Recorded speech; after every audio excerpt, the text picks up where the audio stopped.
All right, cool. Thank you, ladies, for joining us for this afternoon's webinar on cleaning and organizing today. My name is Laura Snyder-Smith, and I'm the Events and Marketing Manager for the Kennebunk-Kennebunkport-Arundel Chamber of Commerce. And so this afternoon we have Lisa Luken of Simple Joy Living. She'll talk about organizing, and we have Marina DeMarco of Marina Cleaning Services. They're gonna just talk about cleaning, the importance of cleaning during this pandemic and COVID-19.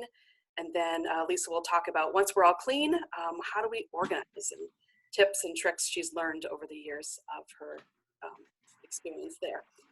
So I've muted you all just to avoid any background noise so we can focus on the speakers.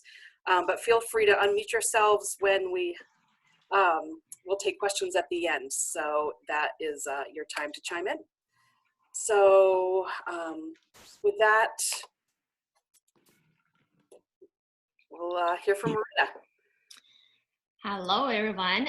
Thank you so much for having me. I do appreciate it. I don't really consider myself as a specialist of cleaning for sure, but you know, over 15 years of running cleaning company, I've definitely learned some tips and tricks, and hopefully they will be helpful.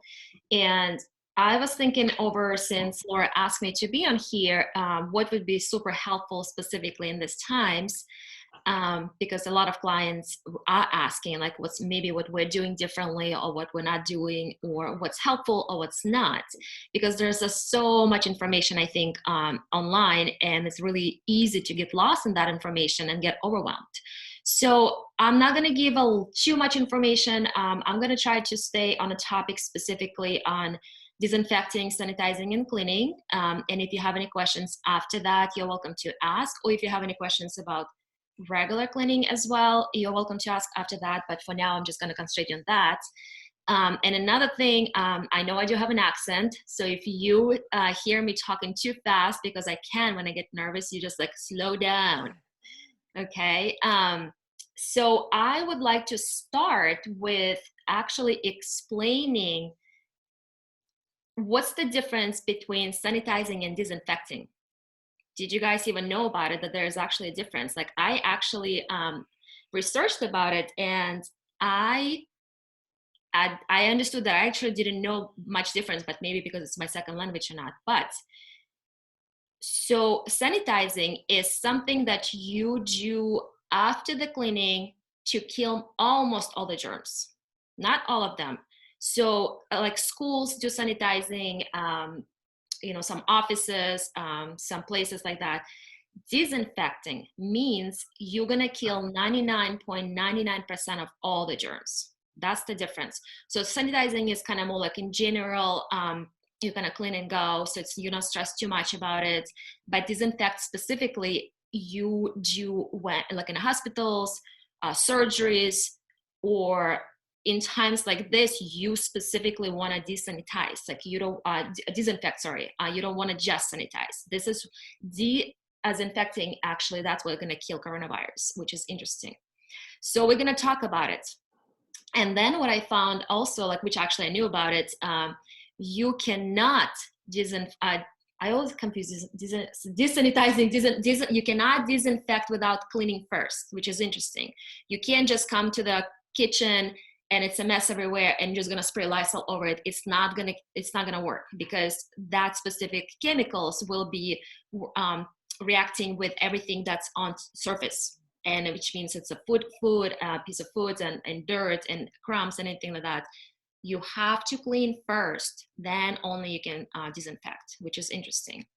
So I think that's an interesting piece of information that everybody should know what's the difference and why it's done the way it's done.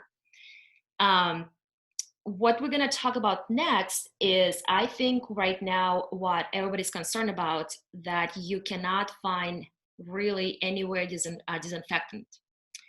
You go to the stores and shelves are completely empty, right? So a lot of people Googling right now homemade disinfectants, homemade sanitizing and stuff like that, which can be good. And again, it's a lot of information there. And I think it's important for me right now to break down again, what is effective and what is not.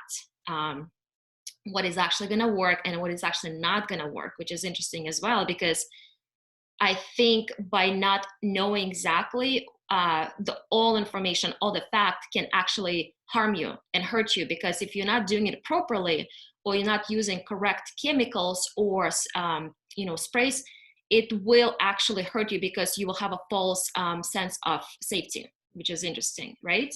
So what I broke down is there are actually 4 ways to do homemade specifically disinfectant, which is awesome because there are a lot of, like I said, false information, and we're going to go through that. But the first and the most important one is obviously soap and water. That's the first thing you're just gonna scrub. You're gonna scrub like you have a sticky stuff on your hands, and this is how you're gonna scrub off all the germs and viruses. And the same thing with surfaces. Like if you truly don't have anything else, I promise you soap and water will work if you truly scrub for good 20 seconds like this. It just means that you're just scrubbing it off. Obviously that nobody has that kind of time, right? So we really truly need to like put an elbow grease on scrubbing. The best stuff that actually disinfects and works is a bleach, and we all know that. The bleach is definitely been proved that 99.99 viruses and germs it's been killing, but you have to be careful again. Like if it's a wrong ratio, if it's a wrong way you're handling it, it's not gonna work, which is interesting. So for the bleach to work, you have to do at least a 1/3 cup of bleach per gallon of water, or if you want to make a smaller ratio, you can do 4 teaspoons of bleach per quart of water. And what's interesting is like just because you're gonna put more, oh my gosh, my dog gonna be up and down, and my cats. Just because you're gonna put more, it doesn't mean it's gonna work more efficiently, but don't put less. That's what's interesting. And what's another thing with the bleach, you have to be so careful because as you know, bleach stains, and bleach can actually discolor any surface. So you have to be careful with that. And you know what's another thing, what's interesting fact that people rarely know, and they think just because they're going to spray everything with bleach is just going to disinfect. It's not true at all, because you have to let it sit for at least 10 minutes. I don't know if you guys knew that. It's like it has to be wet. It's not just spray and let it go. It has to be wet for 10 minutes at least. So this is the only way it's going to disinfect the surfaces. Because if you do it less, it's just not going to have the same effect. And again, like if you do it less than that time, you're going to have this false sense of safety. And it's just like, there's no point in that. But again, you have to be careful because it really depends. Like if you're going to be spraying for 10 minutes on some countertop that is dark, it might discolor it. That's what's crazy thing. Like, so people have to think about it. So sometimes you have to actually almost test it first. That's what I would say. Like you have to be careful with bleach. Bleach is not the safest way to disinfect. So that's something like people need to know. Oh, another thing I found out, which is interesting. There's 2 things. Once you mix it, like let's say, which I didn't know that. So I used to do that. I would put it in a bottle for like my own cleaner, and I would put it under the counter and use it as needed. I did not know that you should not be using it after it's been sitting for 24 hours because it just doesn't work as efficiently, which I had no idea. I was like, bleach is bleach. It's just going to do that, right? So, which is interesting. So if you are the one, if it's a straight bleach, that's obviously doesn't expire for a long time. But if you mix it with water, it does almost expire after 24 hours, which is interesting. So you don't mix it too much. Only mix what you need every time from scratch and use it and discard it after 24 hours. Otherwise, it's again, false sense of safety. And another thing, what I found, that bleach is really not good for metals. So if you continue to spray it around faucets and stuff like that, it will corrode metal over the time. So don't get in the habit of spraying anything like faucet or metals or anything like that. Hi, Lindsay. Here's her case. Let's see. So that was about bleach, which that's some facts I knew, some facts I found interesting, but I didn't know that people don't use it correctly time-wise, which is interesting. Like you truly need to do it 10 minutes like or longer. All right, the next best thing to use is alcohol, and I will not pronounce it correctly. Isopropyl. Lisa, help me. Is it Isopropyl, maybe? Isopropyl, yeah, isopropyl alcohol. Yeah, so that's it. So that's the next best thing to use. And the same thing, alcohol solution, it should be at least 70% alcohol, not less. That's another thing. So that's going to be what's going to be working against coronavirus on hard surfaces. And the same thing, like you always have to clean surface first before you spray it. Like it's not going to just work on dirt. But the interesting thing, the difference between bleach and alcohol is that you have to wait at least 30 seconds, which is excellent, right? So you don't have to wait for 10 minutes for actually to work. So 30 seconds, it should be enough. But the only difference between alcohol and bleach, alcohol will, disappear faster. It's going to dry out faster. So you kind of have to, like, even 30 seconds sometimes is, you have to keep respraying it. And the same thing, like you have to be really careful with, it will discolor some plastics and some surfaces. So you have to be careful with that. I think the third one, and I think it's going to be my favorite disinfectant, is hydrogen peroxide. Excuse me, it's with my Russian, right? What I found, and I knew about it, which is interesting, that people don't think how effective and how amazing this stuff is actually. So for peroxide to actually work and disinfect, you have to have at least 3%. There's different percentage. You have to have at least 3%. So from 3 to 6, this is the percentage you want to use. And the best thing about stuff that I like about it, that you don't have to mix it with anything.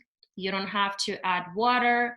You don't have to do anything. You legit can take the cap off, put a trigger in, start spraying. That's the best thing. And a lot of people actually didn't know that people knew about that it's a cleaner, but people didn't know it's a disinfectant, which is interesting. And another thing, good, that again, you don't have to wait 10 minutes, which is good too. Oh, and another thing, like I actually missed saying, with the bleach and alcohol, after you let it sit for 10 minutes or 30 seconds, whatever it is, you do have to wipe it after that. So like you don't let it just sit and just leave it. You have to kind of clean it and wipe it after that. With peroxide, which is interesting, you have to let it sit for at least 1 minute. So it's not that far. But with peroxide, you do not have to actually wipe it. That's the best thing. It's kind of, it's just, what's the word for it? Like it's just kind of dries out. So that's the best thing, because it's just,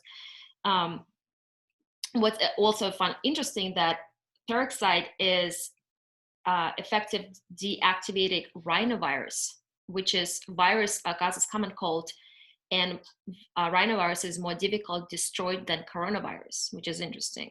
So for rhinovirus, you have to leave peroxide for at least 6 to 8 minutes. For coronavirus, less, because it's just faster to kill. And another thing is important, that peroxide is not corrosive. So it's okay to use on faucets and metals like that and leave it. So it's not going to really damage it, which is good too. But similar to bleach, it can discolor fabrics if you accidentally get it on your clothes. So you have to be careful how you apply and where you apply it. So that was my 4 go-to disinfect cleaning solutions, and it's like household stuff, and you can actually get the stuff almost easy, because like any dollar store will have bleach or peroxide, so that's kind of nice that you can actually get it. So there's a good choices. What I want to give you a list of what I do not use against coronavirus. There's actually truly people are thinking that they can, but in reality, there has been almost proven that it doesn't work or doesn't work efficiently. So people misuse it, which is another thing that, again, going to give you that false safety. So the first thing, excuse me, the first thing that you should not be using or should not be making is, interesting enough, homemade hand sanitizer. only because very little people truly know what's a true ratio is. Only because of that. If you do know, go for it. Like, go and make hand sanitizer. That's great if it's been proven. But if you're not sure, and if you're just looking for recipe online, because there's so many recipes, how do you know which one is actually a true one, right? So don't do that. If you have a chance to make it, like, truly find something that's been proven and scientific, like actually backed up by science, something like that.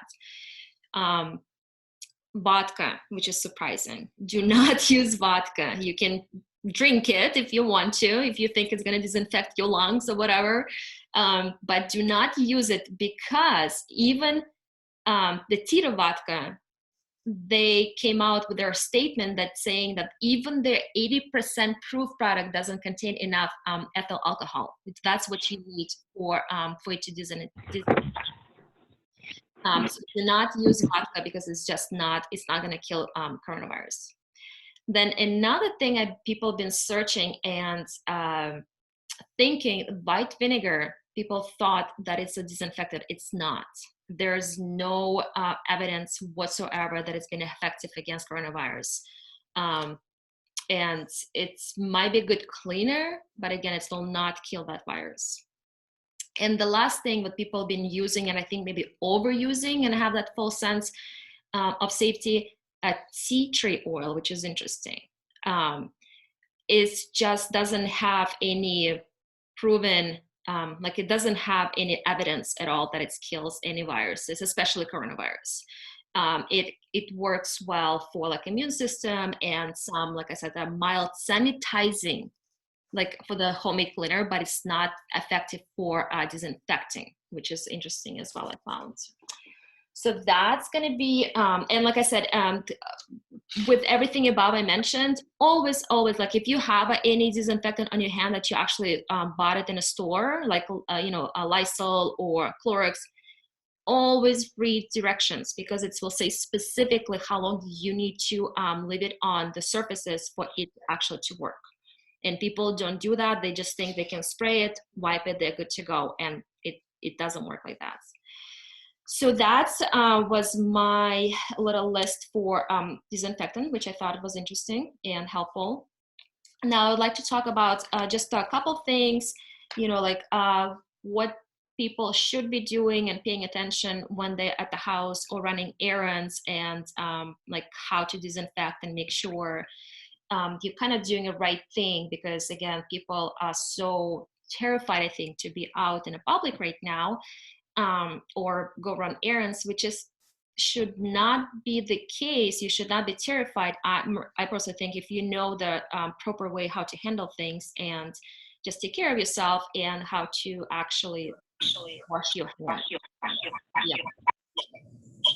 I don't know, Laura, do you want to mute people? I don't know if you can. Thank you. Yeah.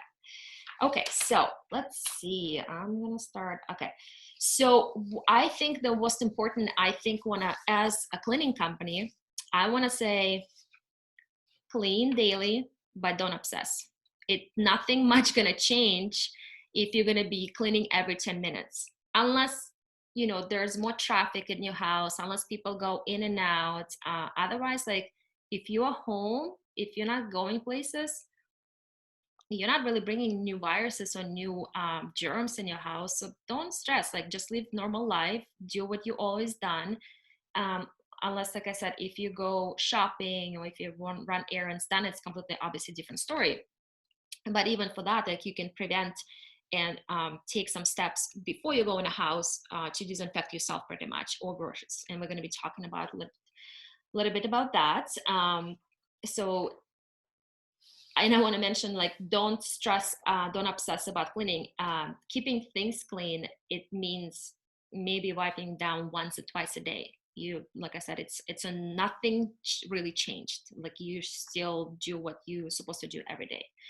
A lot of clients will ask us, like, how did we adapt, or because we're still essential business, so my employees still go out and clean the homes.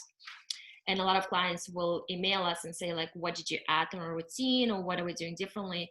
I'm going to tell you right now, not much, because we always done it. We always done what we're supposed to do from the beginning. Like we don't all of a sudden obsessively disinfect things. Like we always done it, like, you know, doorknobs and stuff like that. So the only difference, we don't even wear gloves, to be honest, because honestly, you're cleaning. So there's not necessary to wear gloves unless you're obviously handling bleach. And masks is the same thing. Like if our employees are sick, obviously they're not going to come in. There are some people in homes who we go to clean. If they're immune compromised, then we will wear a mask. Otherwise, like we actually don't even do that, because again, like we know we're healthy. Unless customer asks us, we're not going to do that. So it's a different story if actually somebody is sick at the house. So that is completely a game changer. You clean and obsess about it, you know, so that's the difference. So you clean every second, every 2 seconds, every 5 seconds, whatever that sick person, either isolate them and put them quarantine in like a bedroom or something, and let them use only one bathroom where nobody else goes. If that's not possible and you have to share the bathroom, like you ask that person either disinfect right after like they use it, whatever they touched, toilet flusher, sink, you know, faucet or whatever. If it's not possible as well, you're gonna go maybe half an hour later and do that. Like don't go right away in, to let it kind of like virus to settle if that's what it is. And the same with the clothes and bedding. If you are taking care of sick person, you have to be really careful, because virus actually lives longer on clothes and fabric, which is interesting. And so when you're handling that clothes, this is when it's suggested to maybe have a mask and gloves on, because if it's person is sick, and which is interesting, like, so then you're going to do the load and at the highest temperature that is possible for that clothes. And usually if it's a bedding or anything that sick person was wearing, you almost want to, if a washing machine has a sanitizing mode, put it in it means it's going to go to like 120 degrees or something like that. That's what you should do. And the same with a dryer, just put it in a highest temperature that you possibly can. But then after that, it doesn't stop there. Like you should be disinfecting a hamper or a laundry basket that you were carrying that clothes in, which is people don't think about it. So you should handle the same way as you would handle, let's say, grocery bags. Like they are, if they're infected, they're infected. So treat it as everything is infected. So you should be thinking about it. What I did notice that people sometimes just will concentrate on one thing too much, and they completely leave something out of the sight or mind, which is, I think it's important. Things like, you know, grocery bags, or things like laundry basket, you know, or shoes. Like if you come in from outside and you've been outside, not just outside in your garden, obviously, but outside like running errands, don't come in your house with your shoes, because you will probably have a virus on your shoes if somebody's infected.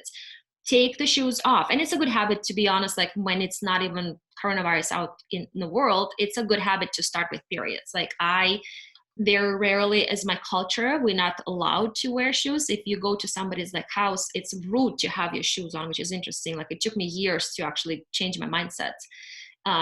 But it's when you take your shoes off, it's just leave all the dirt outside or whatever mudroom, and that's it. And then if you have a chance to spray it with Lysol or disinfect it, go for it. Otherwise, just leave it outside. And if you cannot wear for like maybe like a day or two, or just change your shoes, that's one way to make sure that the virus dies on it. Let's see what else I wanted to talk about. Cleaning more often if you're sick. Oh, that's a good one, I think. I mentioned something just recently, but gloves. Are gloves necessary when you're cleaning?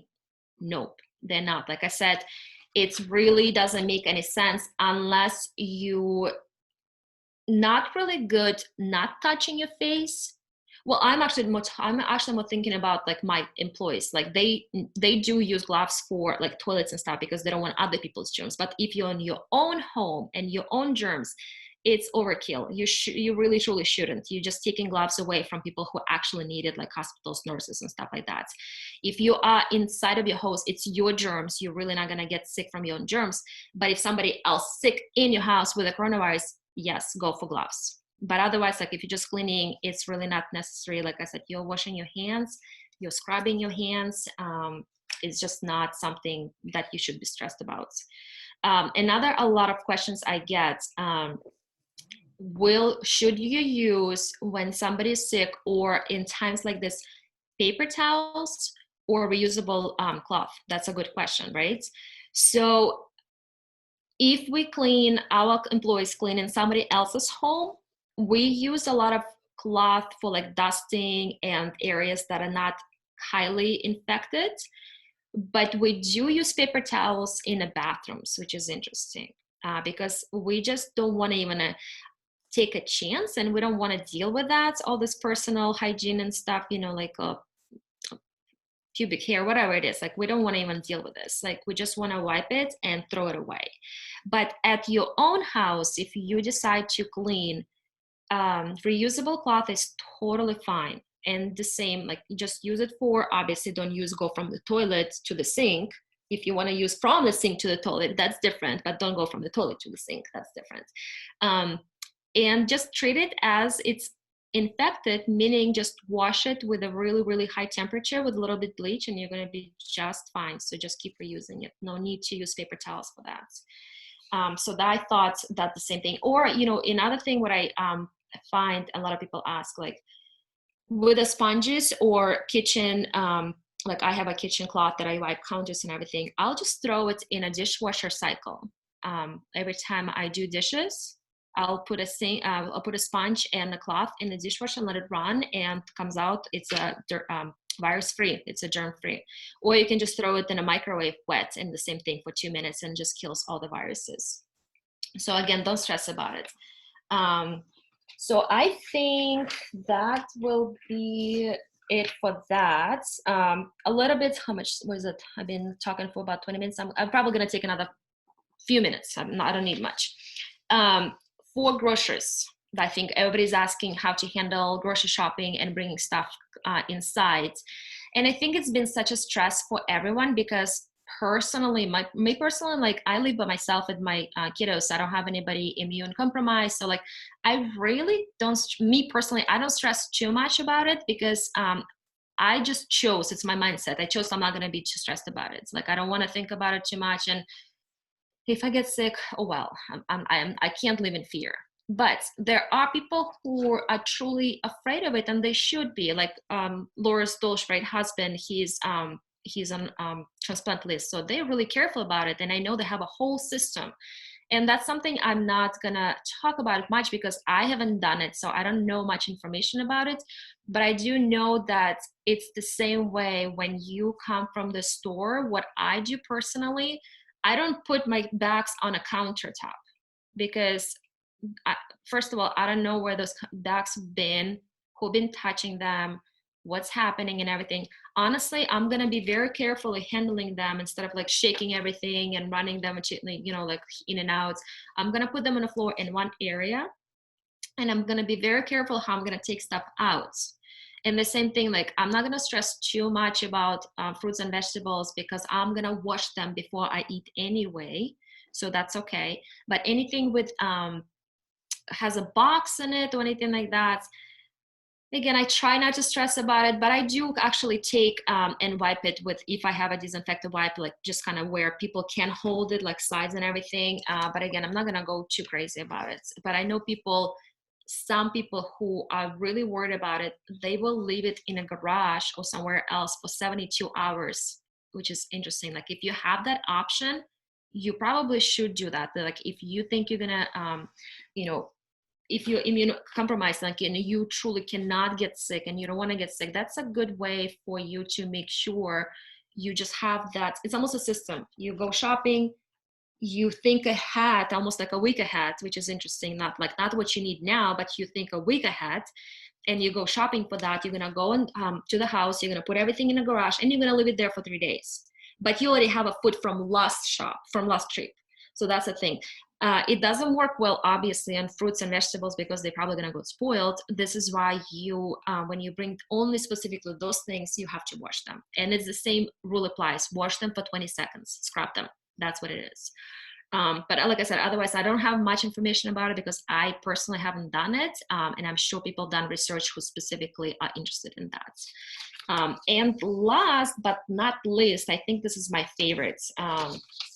Because again, I've been in the business for so long, and my employees always like give me kind of a list of things that people do not think to disinfect, which is interesting. So I'm gonna give you an amazing list, and I can post it later because it's a good list of 30 things. But like I said, when people don't think about it, let's say they go to the store and they shop. I don't wear gloves because, like, for me personally, I don't, like I said, I wash my hands, and I do wear my mask, and it's really hard for me to wear a mask because, like, I constantly want to adjust it, and I understand I don't want to, or I shouldn't. But let's say handling money, you're so used to it and you don't think about it. You're holding, me personally, right? I hold my phone. I have my credit cards and everything on the back of my phone. So I turn it over, I take my credit card and I slide it or whatever. I put a chip in and I do this, right? And I put a credit card back in, and I leave the store. The credit card, which is interesting, people don't think about it, like it actually can get a virus from just swiping it, because like if somebody swiped it, it's just like, like if you touch something who's infected, is just how it goes, it's a chain. So I've been really kind of cool, like I've been really careful about it, and I've been actually wiping my credit cards and all the phones every time I use it, everything I touch, I've been wiping it, which is interesting. So things that people don't think of what to disinfect when they disinfect around the house, which is interesting. A hand soap pump. Just because you wash your hands, you pump it, but you don't pump it after you wash your hands. You pump it when it's dirty. So the pump will be actually infected, which is interesting. So you need to disinfect that. Doorknobs, I think people do know about it. Dead locks, dead bolt locks that people don't think about, disinfect. Kitchen cabinets, knobs, and handles, because we touch it so much, we actually truly forgot about it. We forget about it, and we just use it because we use it for so often. Light switches, I think people do know that. Sink drainer. I don't know if you knew how much it's worse sometimes than toilets. So do take a bleach. Do it every day if you have to, and just put a bleach and let it sit for like overnight, even sometimes. Just let it do thing. Bathtub mats. Toilet flush handle. That's another thing people, for some crazy reason, leave out. I don't know why. A toothbrush holder. The same thing. It's like a hand soap pump. Like you just use it, you touch it, but you don't ever almost wipe it. Sometimes it's almost scary what my employees find as on a holder. Like, faucet handles. The same thing. Shower curtains, liners if they're plastic. Handrails, which is interesting. People don't think for some reason to disinfect the rails. I don't know why, but it's a lot of times people miss those. Alarm keypads. If you have alarm in the house, you will, so many times when we start cleaning in new clients, you will see how many times you will see like how dirty it is, and you just like, how it's like a keypad, like everything is clean, only those ones you touch often, everything else is just black and dirty. Phones, we know about that. Regular phones, if you still have home lines. Remote controls, you should know that. Game controls, if you have kids. Computer keyboards and a mouse, it should be disinfected daily if you go out and you work at home. The people don't think about it. Keys to your car. If you handling keys, if you carry it before the grocery store or after grocery store, you've told it, people don't ever think about disinfecting them, which is crazy. Like this is the most thing you actually be holding it, because you constantly, like I have a keyless entry, so I constantly hold it, I constantly touch it. And to the house, which is interesting. Like people never, and the key is a metal. The key to the house is a metal, so it can live up to 7 days there. It's ridiculous. So people don't think about it. So those are things you truly have to like Lysol constantly, or for me personally, let's say I have a wipe after shopping at the grocery store, and I always have a wipe with me. Like I always have it in my head as a reminder. And I will just, whatever I touch with it, let's say I have to put a key code for my credit card, I'll just wrap my thing and just touch it with instead of using a glove.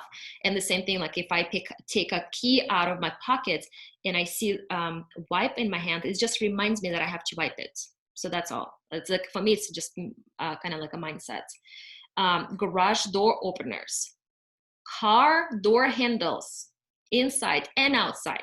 Again, the same thing, the same with the key. Like, you open the car outside, you never think to disinfect that, because it's just like, it doesn't cross your mind. But this is where the most germs and viruses will be, because it's outside. You just came from the store and you're opening the door, right? Or post office or whatever.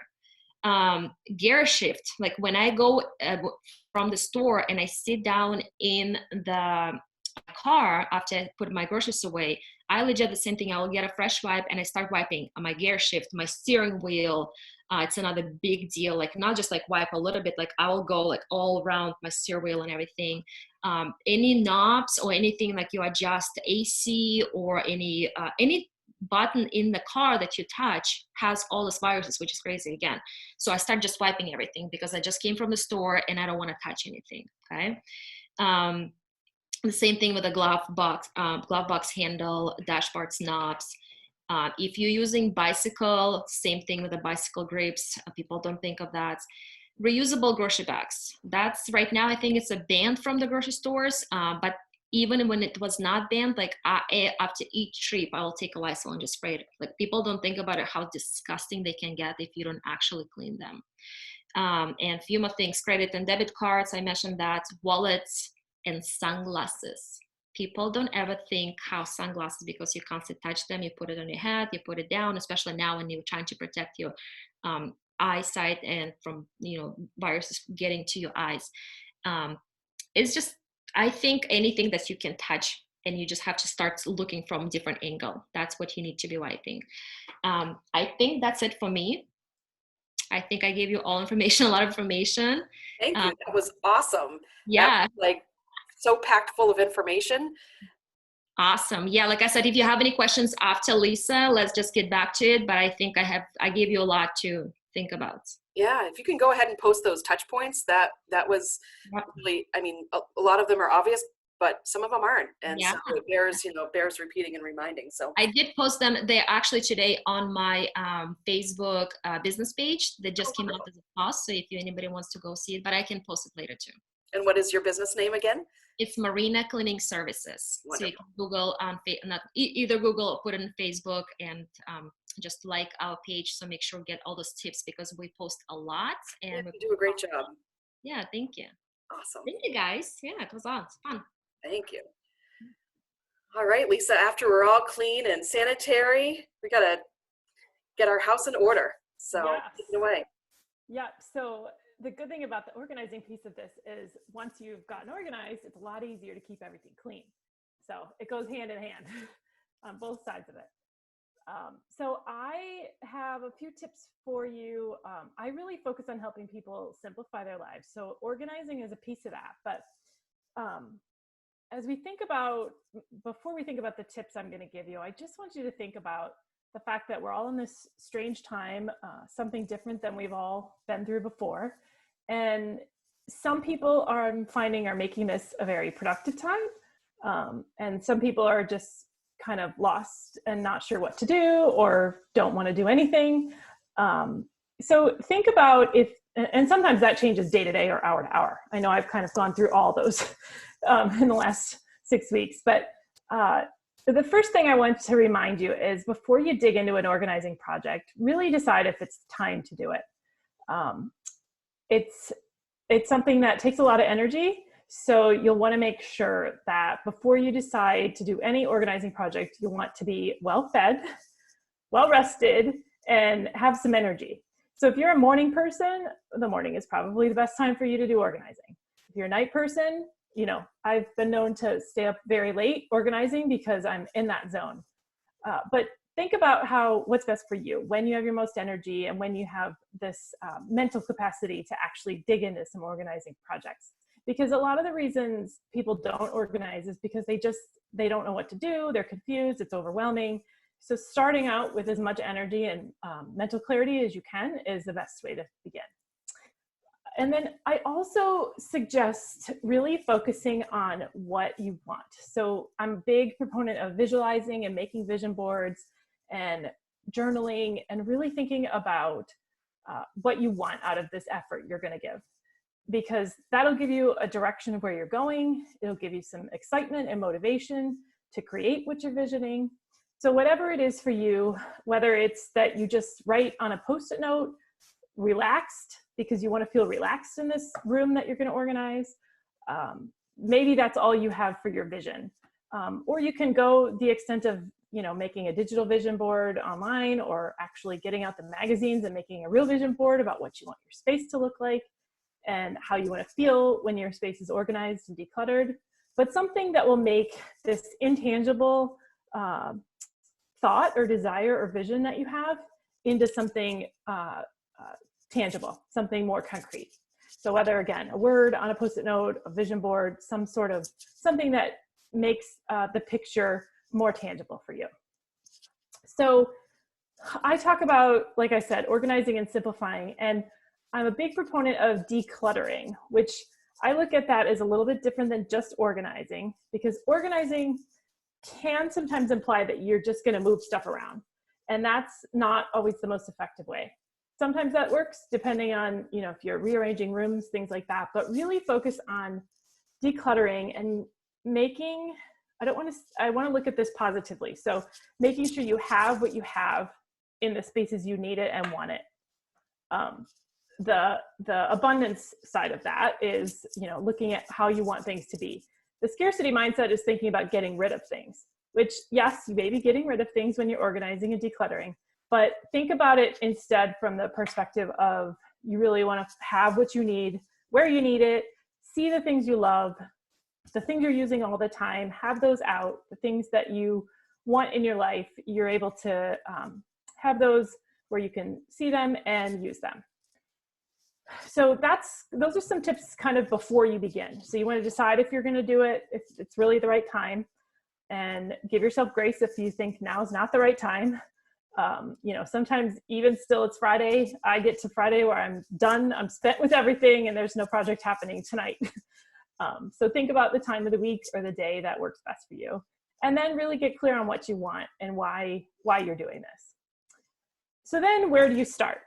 That is the biggest question I get asked, and I give a list of suggestions depending on what your mood is or what your goals are, what your objective is. The easiest, smallest way is the easiest way is to start small.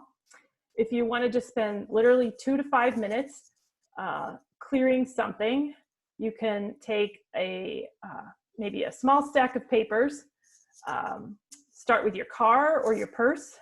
And I've spoken about this, I've spoken to thousands of people over the years, and sometimes I suggest small and your car or your purse, and people are like, you have not seen my car, you have not seen my purse. But something that's a contained space. So maybe just one container, one little area, and just start working through that small space. And maybe you choose to just, do 5 or 10 minutes a day. The next step would be something that's maybe the easiest. So that was the smallest way to start, just one little container. The easiest way would be something that doesn't, typically a room or an area of a home that doesn't have a lot of things in it, maybe, or a lot of emotional attachment items in it. So usually the example I give for this is starting with a closet, like your coat closet. So sometimes a coat closet I've been in so many homes over the years, and sometimes a coat closet can be the place where everything else goes, and it can be very messy. So maybe a coat closet isn't for you.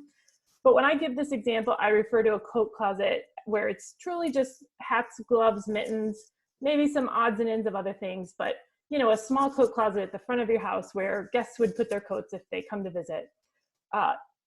That's an area that there's usually not a lot of sentimental items there. It's pretty cut and dry what you are using or wearing. If you have boots in there that you haven't worn for 2 winters, then you're pretty clear on that. If you have gloves that don't have matches, that. So it can be very objective to start with an area like that. The third area that you could start with is the most frustrating area. And usually this is the dining room table for people, because that's the area that everything is likely to accumulate on. And it's an area that you're maybe not using the way you want to be using it. because of the miscellaneous things that have accumulated over time in this area. So this most frustrating area, usually it's an area that people see often. You know, a dining room area or a table in their home is usually in some sort of a central location that they're either walking by every day, they're, you know, using a part of it every day. And every time you're interacting with that cluttered, unusable space, it's draining your energy. So thinking about how you can work at this area and relieve those frustrations and clear that energy. The dining room table is not always the easiest, but when you're working with it, because it is the most frustrating, it can have a lot of bang for your buck. So you may have, you know, a variety of items on there, papers, things you need to return, something that's broken and needs to be super glued, clothes maybe that didn't make it upstairs or to the right room from doing laundry. So there's usually a huge variety of items on that table, and it's going to take a little longer, but when you do get that cleared and you can use that space again, that's really, really helpful for people. They really are excited to be able to use that space again and see the clear space in their home as they're walking by it every day. The fourth area is a big drastic, or the fourth suggestion for how to start. So just recapping, we had something small, 2 to 5 minutes, something easy, like a coat closet where there's not a lot of emotional items, something really frustrating, like a dining room table. And then this fourth area is like the complete opposite of the 2 to 5 minute area. And this is something that I added after I ended up having to move 6 times in 9 months and live out of basically a suitcase and a container of some stuff unexpectedly. And I added this area after that because it's something that I had heard Joshua Fields Milburn and Ryan Nicodemus, the minimalists, talk about, and it's what they did. Well, one of them did this. They packed everything in, well, Ryan packed everything in his apartment and only took out what he needed when he needed it. So they considered this their packing party. And I've heard of other people who've done this too. They literally pack up every single thing they own and they put it away and they only pull out what they need. So this is a super drastic option. It's something that you need some time for and some planning for. Maybe some people have that during this COVID time at home, or maybe it's the last thing you want to think of. But it's really interesting when you're forced to put everything you own away and pack it up and then see what you really need from it. And it was a unexpected experiment for me, but it was really insightful to actually know what I really needed to live and have for what we really needed for a family of 5 and a dog at the time. So those are 4 options of where to start. I also have a list on my website that when you sign up with your email, there's a list of 10 things that it's 10 easy ways to start simplifying. So I'll save those for later, but there are things that you can do in maybe that 5 to 10, 15 minute range they'll give you a lot of bang for your buck. They're things that everybody usually has as a situation that they need to organize. So those are out there, but those are a few different areas for ways to look at it. One other area I want to suggest because of this special time that we're in is unfinished projects. I have found over the years that these can be the biggest source of clutter for people, and also the biggest source of stress and anxiety and overwhelm, because they have spent a lot of money on products, or for example, knitting. If you're a knitter or you decided you wanted to be a knitter, you went all out, spent hundreds of dollars on products and supplies, and you've got all the gear and gadgets, and then you've never used it. So it's likely taking up space in your home. It's something that you're looking at or passing by or seeing in a closet, and you're like, oh, I never got to that project. Oh, I spent all that money. I have to get back to that. Well, because of this interesting time that we're in, I'm gonna guess that if it's something that you haven't decided you want to do in the last 40 days or so, however long you've been home, if you are one of those people that's pretty much been home this whole time, if it's not something that you've gotten excited about or really thought about in these last several weeks, it might be time to consider letting it go. And again, everybody's handling this situation very differently. If you're not ready to make that decision yet, certainly don't. But I know that I've talked to a lot of people who have said, oh, I can finally have time to do this thing that I've wanted to do, this project I've put off. So this is a really interesting time to be able to assess those unfinished projects. And maybe if you haven't thought about them, now's the time to go and say, oh yeah, I bought all this stuff. I thought I was going to do this. Maybe I'll give it a try. And if you decide you want to do it, great. If you decide now is not the time to make that decision, that's totally fine too. But if you do decide you're done with this project and you don't want to pursue it any further, then there's always organizations that are looking for the products. Most of the time, these are craft projects, or like I've known people that have bought furniture that they were going to refinish and they don't want it. But usually whatever is involved with these projects, someone else can use it and will be very happy to get it. I'll jump ahead to one of the things I was going to mention later, but right now I know it's really hard to, you have to pretty much set aside your stuff that you're going to donate because nobody's taking donations, nobody's open to accept them. They're concerned about virus being on items.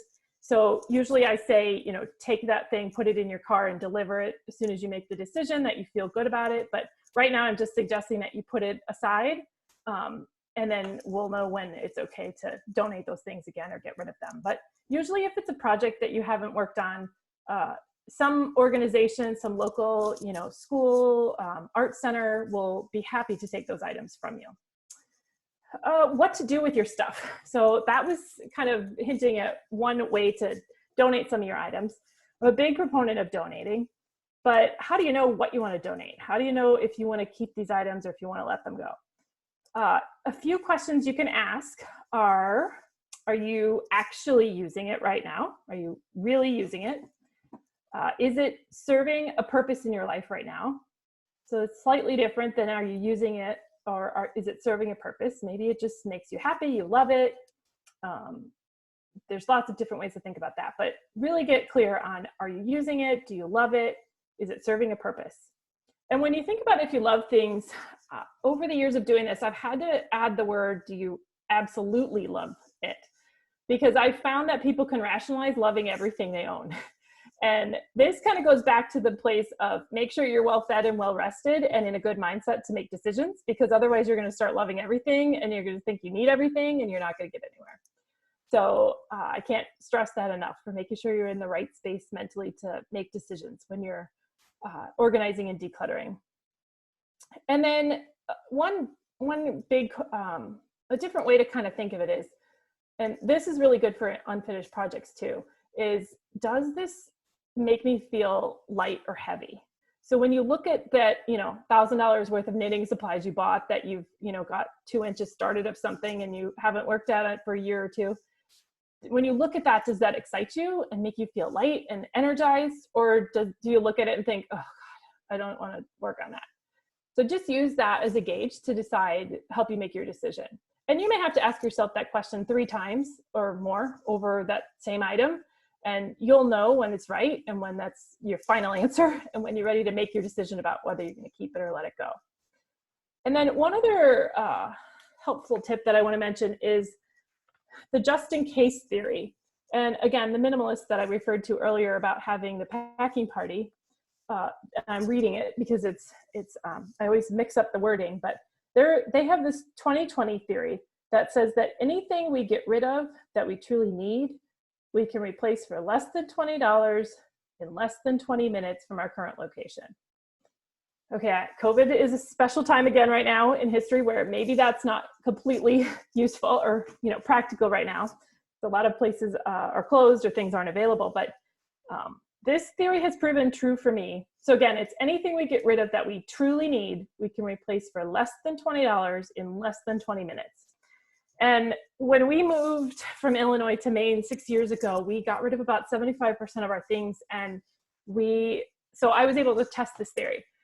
And again, now it's 7 years or 6 years almost since we moved. And there's been one time that we needed something we didn't have. Well, actually 2 now. But one of them was the pumpkins. The kids had carved the pumpkins and they wanted candles for the pumpkins. And I had donated all of our old candles that were just, some had metal wicks and they weren't healthy. And I had made the decision that I was only going to have a few nice, more higher quality candles. And so I got rid of all the old ones. So we didn't have any votives to put in or tea lights to put in the pumpkins when the kids carved them right after we moved. So that is something that I could have replaced for less than $20 in less than 20 minutes. This also depends on where you live. I spoke in Rangeley once and they all said, I don't know if this will work up here for us. We might not be able to get everything we need within 20 minutes. But so consider that. But the other thing, in case you're curious, that we got rid of that the kids decided they wanted again was a game, Apples to Apples. We had gone through and made the decision that was getting donated, and then like 4 years later, they decided they wanted that game again. So we got it again. But those are really the only two things that over all of this time that we've really found that we needed again. So if that gives you any reassurance that you probably don't need it if you haven't really been using it, then hopefully that's helpful. One thing I want to think about mention when we're talking about organizing is storage. People always want to jump in and go buy stuff before they start organizing. And that's completely backwards of how to do it. You really want to go through your stuff first, because it's fun to go and get the pretty organizers and the containers, and they have such beautiful containers and colors and, you know, styles out there nowadays, but that's the last step in the process.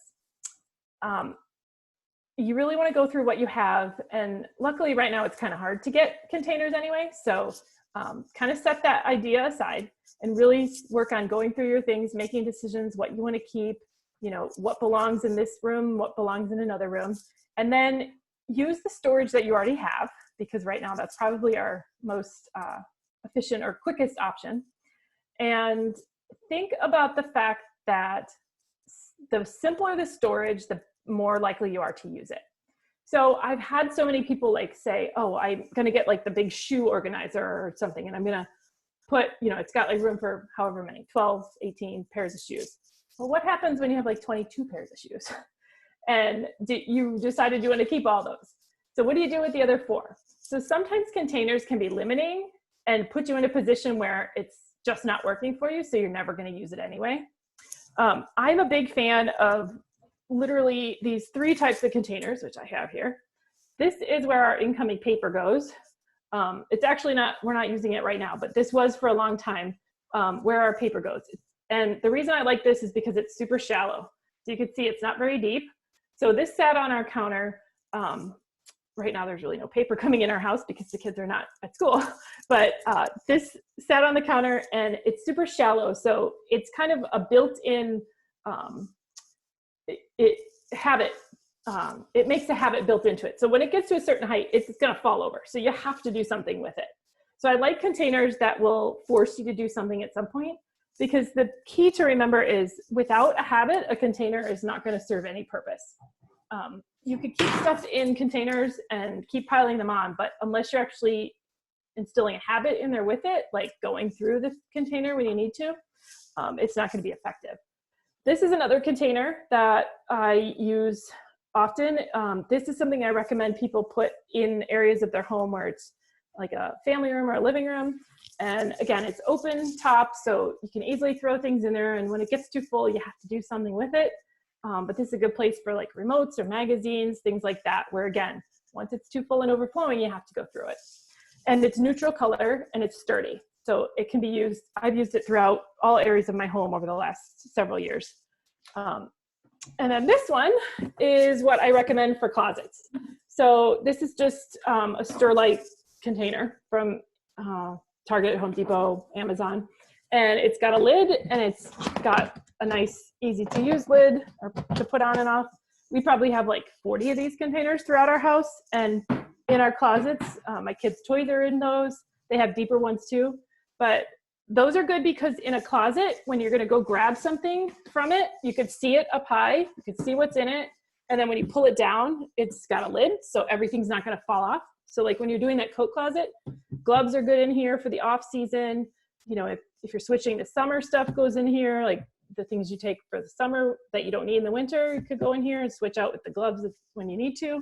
But it's nice in closets because there's a lid and you can see what's in it, so you can easily get what you need when you need it. Let's see.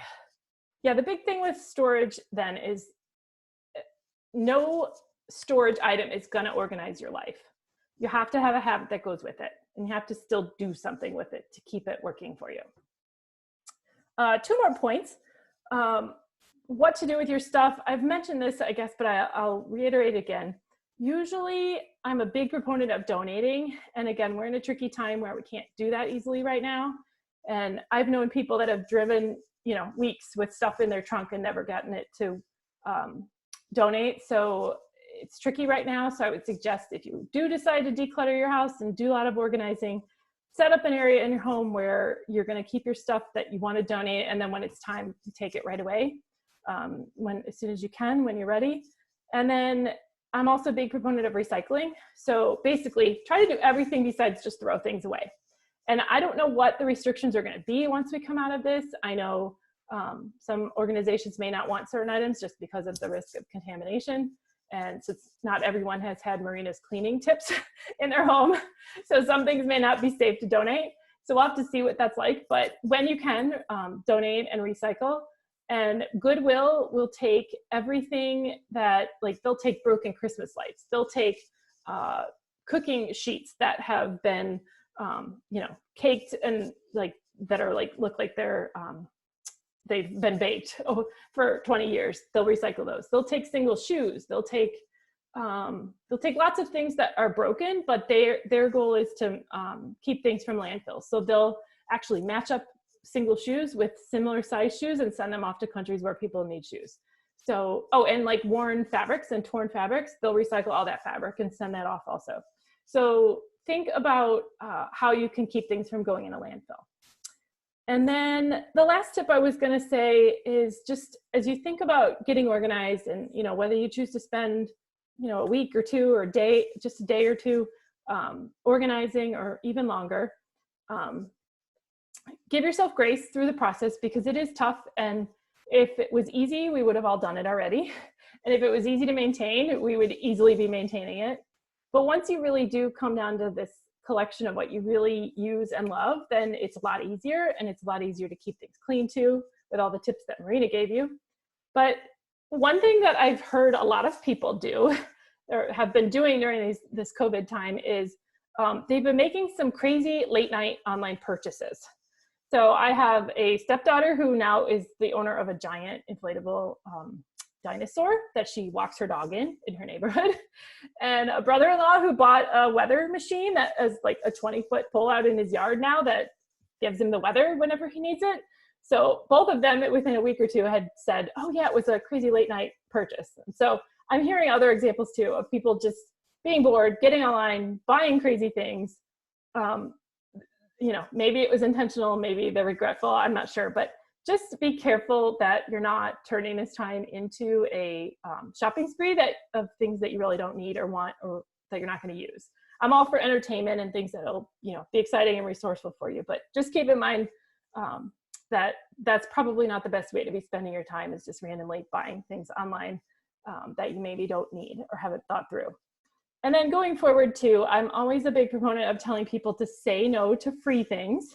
Laura and I have talked about this before. It's tough. You know, we feel the need to take things and save things and, you know, keep things from getting put in a landfill, but it's okay to say no when people offer you free things.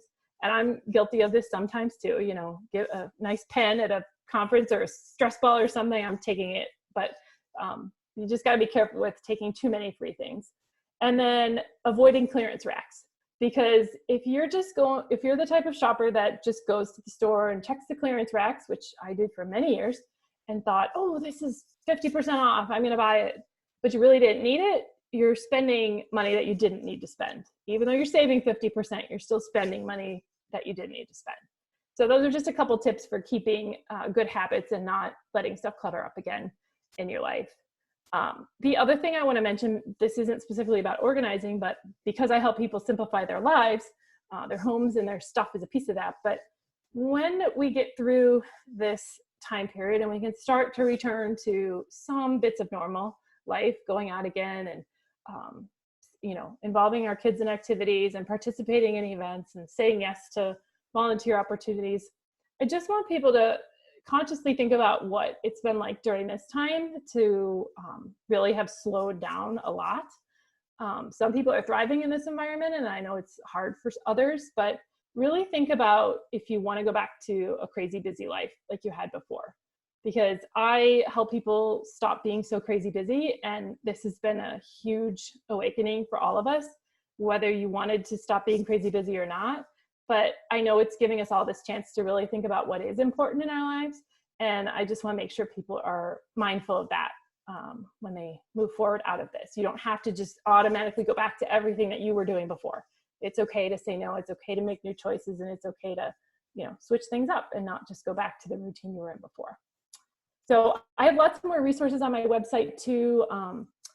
Some of the things I mentioned, ways to sort your items on my website, which is Simple Joy Living, simplejoyliving.com. There's right up in the top, there's a tab for resources, and there's 20 different categories of resources. And then within those, there's lots of resources for each. So paper, bedroom, bathroom, kitchen, all sorts of different organizing books, blogs, tips, products I've used, and all sorts of things out there that can help you. So I think that's all that I have. So questions?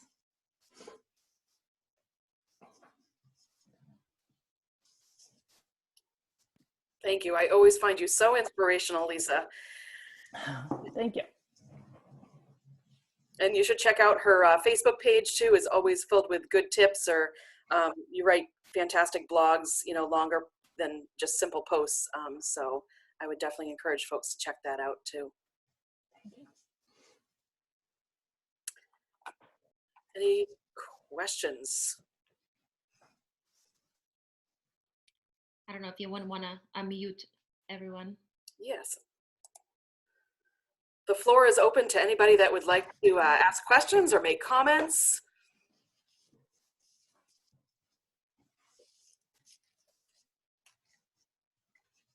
Everybody has their weekend plans now of getting organized and cleaning. No way, Jose. I have been making the most of this time, but like you said, some days, no, I can't even think about that. But other days, my spice drawer is now all organized, and my coat racks, and putting away winter stuff finally, that's really it feels good to be productive. Some days it really feels good. Other days I just can't even go there because it's just overwhelming. But Lisa, I know you and I have chatted about it, but one thing that's really worked well for me is I have a list on my counter, and I do I put 3 manageable things there to get done over the weekend. So it's nothing too big, nothing too overwhelming. It'll be like clean the stove.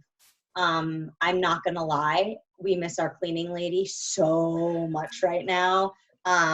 It's just, it's hard. My vacuum is like, who are you? But I will say that having that checklist has been really, really helpful in regards to just doing something that seems ominous but isn't. And when I check it off on the Sunday afternoon that I've done it, like cleaning my stove or vacuuming a room or whatever, I'm like, okay, it's good. It was manageable.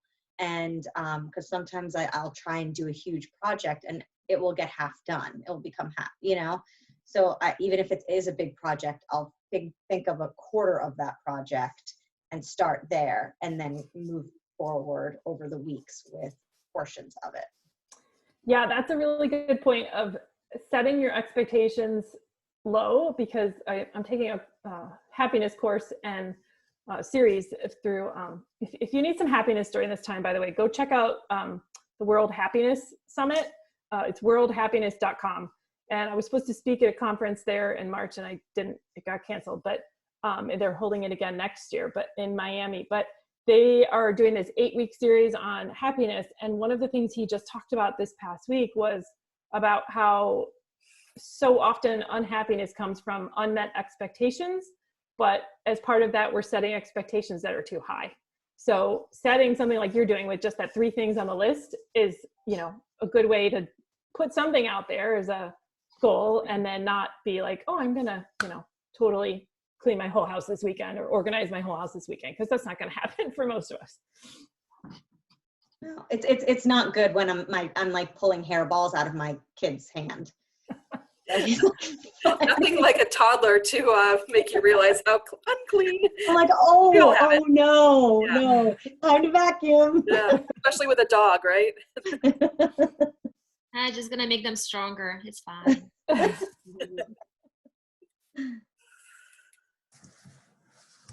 Awesome. Well, if you have any questions afterwards, we can always hook you up with Marina or Lisa. We have their contact information. They're right in town here. And, you know, please encourage, you know, if you found this helpful, to share it with others. You know, we're recording it now, and it will be on our website probably tomorrow, along with a list of all our webinars that we've been sponsoring and hosting over the last couple of weeks. So I think next week we have writing your resume. A lot of people are laid off or perhaps looking for a new job in the coming months when we reopen. So Anosh Hansen will be leading us through that. And if you have any other ideas for webinars that you'd like to see or lead or, you know, be a part of, let us know. Other than that, we will say goodbye for the afternoon. Thank you so much, Lisa, from Simple Joy Living. Thank you, Marina, from Marina Cleaning Services. Have a great afternoon. Thank you. Thank you. Bye. Bye. Bye-bye.